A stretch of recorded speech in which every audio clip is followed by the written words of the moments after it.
Buenas a todos, hoy seguiremos revisitando la enciclopedia de los dinosaurios y otras criaturas prehistóricas.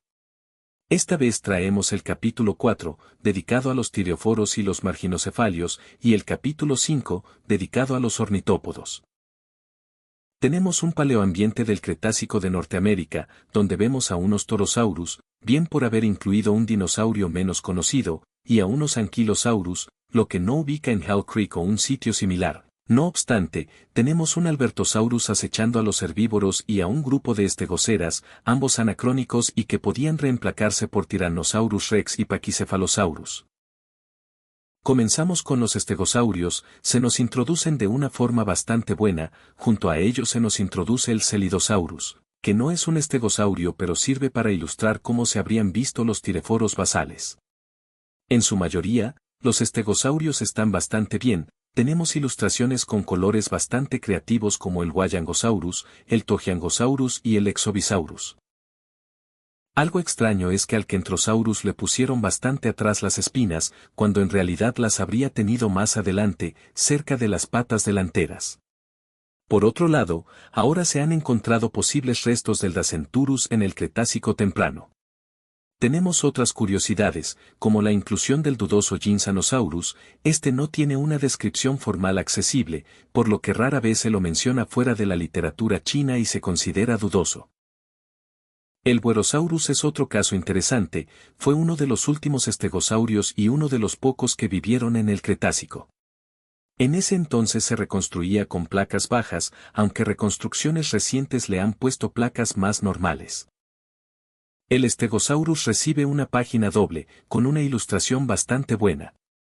Resume bien lo que se sabía de los estegosaurios para ese entonces. Lo único extraño es que lo ubiquen hace 140 millones de años, cuando habría vivido un poco antes el Jurásico tardío, entre hace 153 a 145 millones de años. Partimos con el primer grupo de anquilosaurios, los nodosauridos, aunque igualmente hay algunas actualizaciones. Por ejemplo, el Minmi ahora se considera parte de Paranquilosauria, un grupo de anquilosaurios conocidos del hemisferio sur, que incluye al también australiano Cumbarrasaurus, los sudamericanos Stegouros y Patagopelta, y el Antarctopelta, uno de los pocos dinosaurios conocidos en la Antártida.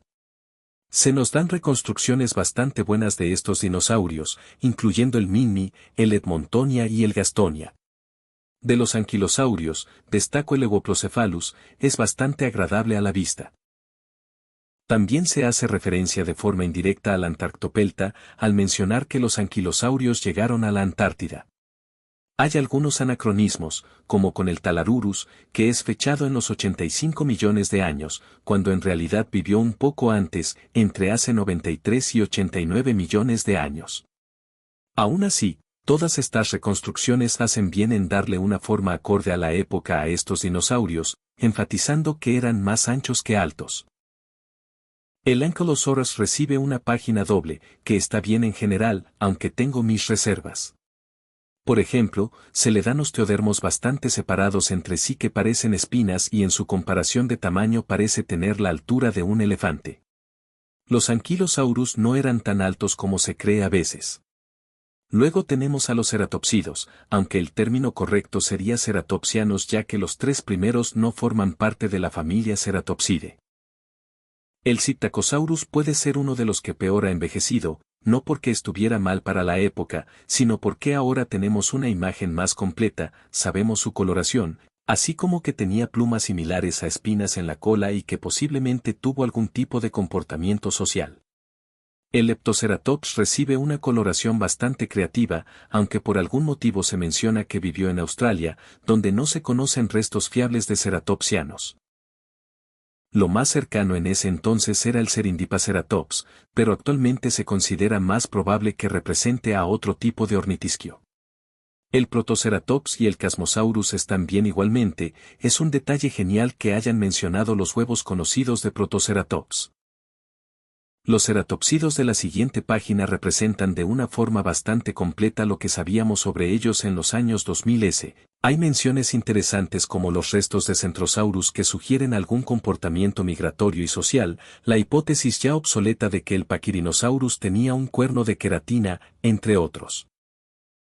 Curiosamente, los tres últimos son fechados en los 70 millones de años, aunque Styracosaurus vivió un poco antes, entre hace 76 a 74 millones de años y Torosaurus vivió después, casi al final del Cretácico, hace unos 68 a 67 millones de años.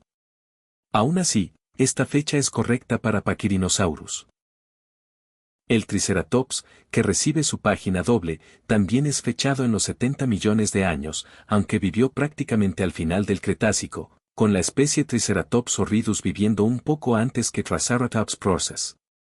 Se los muestra defendiendo a sus crías de unos tiranosaurus de forma similar a los bueyes almizcleros, aunque es dudosa la vida social en dinosaurios no avianos, esta existe en varias aves modernas, por lo que igual es una posibilidad. De todas formas, la relación depredador-presa entre Tyrannosaurus y Triceratops está bien documentada en el registro fósil, igual que la de Tyrannosaurus y Edmontosaurus. Después tenemos los paquicefalosaurios y aquí el libro es bastante acertado. Incluyeron varias especies no tan conocidas como el Homalocephale, el Prenocephale y el Bananosaurus, aunque por algún motivo le dan al Pachycephalosaurus la altura de un tiranosaurio, no obstante, este habría sido más largo que alto. En la siguiente página se incluye al dudoso Microcephale, puesto entre comillas porque es un género muy dudoso y su nombre es informal, a día de hoy no se ha estudiado mucho, solo lo conocemos por un cráneo de unos 5 centímetros.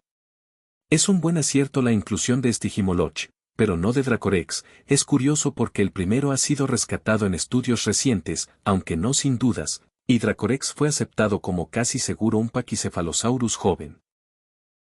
Sin embargo, considero necesario esperar a que se resuelva.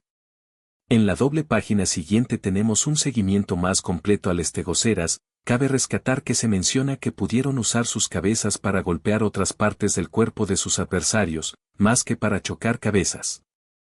Lo vuelven a ubicar en los 70 millones de años, aunque vivió antes, entre los 78 y 74 millones de años. En general, este capítulo fue bastante bueno y se agradece la inclusión de varias especies poco conocidas. En el siguiente capítulo tenemos una vista a varios ornitisquios, aunque no todos los que se incluyen son ornitópodos. Comenzamos con otro paleoambiente del Cretácico tardío de Norteamérica. Aquí vemos a un grupo de Parksosaurus y a otro de Edmontosaurus, por lo que podemos asumir que nos encontramos en la formación Horseshoe Canyon, con las especies Parksosaurus warreni y Edmontosaurus regalis. Curiosamente, ahora sabemos que estos últimos efectivamente tenían rayas. Junto a estos, aparecen 3 Parasaurolophus, aunque estos no fueron contemporáneos de los otros dinosaurios mostrados, quizás habría sido más realista poner al Saurolophus, que es parecido. Incluso su nombre lo da a entender. En el primer apartado tenemos a distintos dinosaurios descritos como heterodontosauridos, aunque no todos forman parte de este grupo, es más, el primero que vemos, el Pisanosaurus, ahora es considerado un dinosauriforme y, posiblemente, un pariente de los ilesauridos. No obstante, durante años se lo incluyó como un ornitisquio basal. Los que sí forman parte de la familia ya mencionada son Heterodontosaurus, que les da el nombre Echinodon, Abrictosaurus y Lycorinus. Lanasaurus actualmente se considera un sinónimo de Lycorinus. Cabe mencionar que los heterodontosauridos son el grupo más basal de los ornitisquios, siendo menos derivados que Genasauria, el grupo que incluye a tirioforos, marginocefalos y ornitópodos, y cuyo nombre significa reptiles con carrillos porque en ese entonces se creía que los tenían. Después tenemos una página doble dedicada al Lesotosaurus, podría ser la página doble más hermosa del libro, es una ilustración bastante buena y es genial que se le dé más espacio a dinosaurios herbívoros, sobre todo a los más pequeños. Algo genial es que el color del Lesotosaurus se basa en el de las gacelas, otro herbívoro de tamaño pequeño que habita en África. También está súper que hayan mencionado que se cree que habrían cavado madrigueras. Luego tenemos a otros herbívoros etiquetados como Ipsilophodontes, sin embargo, este grupo ahora es inválido al ser parafilético. La gran mayoría de estos se consideran ornitisquios basales, o genasaurios basales, como ocurre en el caso de Ipsilophodon y Agilisaurus. Tenemos 2 casos de géneros inválidos o dudosos. El Otnielia ahora se considera un sinónimo menor de Nanosaurus agilis. Por otro lado, el Fulguroterio es dudoso debido a lo fragmentario de su holotipo. El Teselosaurus y el Parksosaurus ahora se clasifican en la familia Parksosauridae, un grupo más derivado y que se caracterizó por tener adaptaciones excavadores. Esta familia incluye a otros géneros como Orodromeus y Orictodromeus. Algo extraño es que al Parksosaurus le dan una edad de 65 millones de años, aunque vivió unos 5 millones de años antes. Irónicamente, Teselosaurus fue el que vivió lo suficiente para sucumbir en el quinto evento de extinción masiva. El Driosaurus es el único ornitópodo de este grupo. Su ilustración es genial, aunque se menciona que vivió en África. Esto podría venir de una confusión con Disalotosaurus, un pariente cercano. El Leaginasaura se incluye en una página doble, y se recrea bastante bien su paleoambiente. Otro aspecto interesante es la mención de adaptaciones a climas fríos, debido a la cercanía de Australia con la Antártida en ese entonces.